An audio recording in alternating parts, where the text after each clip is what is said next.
بسم اللہ الرحمن الرحیم۔ السلام علیکم ورحمۃ اللہ وبرکاتہ۔ تیسیر القرآن کورس کلاس نمبر 11 میں خوش آمدید۔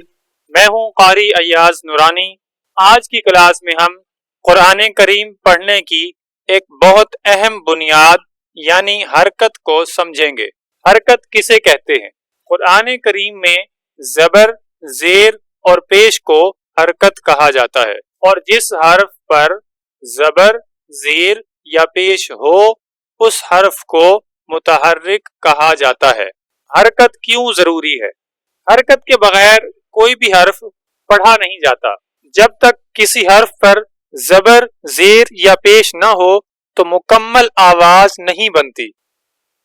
ایک خاص بات، الف واحد ایسا حرف ہے جو حرکت کے بغیر بھی پڑھا جاتا ہے۔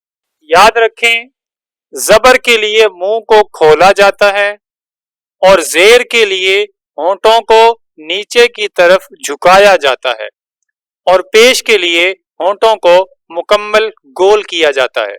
یہ باتیں سمجھنا صحیح تلفظ کے لیے بہت ضروری ہیں۔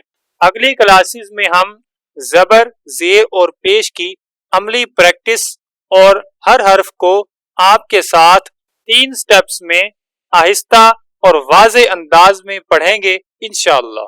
آخر میں گزارش ہے، اگر آپ کو یہ کلاس پسند آئی ہو تو ویڈیو کو لائک کریں، یوٹیوب چینل قاری ایاز کو سبسکرائب کریں، اور اس کورس کو اپنے دوستوں، بچوں اور گھر والوں کے ساتھ شیئر کریں۔ قرآن کی تعلیم کو آگے پہنچانا صدقہ جاریہ ہے۔ اللہ تعالی ہمیں قرآن صحیح تجوید کے ساتھ پڑھنے اور سکھانے کی توفیق عطا فرمائے، آمین۔ اگلی کلاسز میں ملاقات ہوگی انشاءاللہ۔ السلام علیکم ورحمۃ اللہ وبرکاتہ۔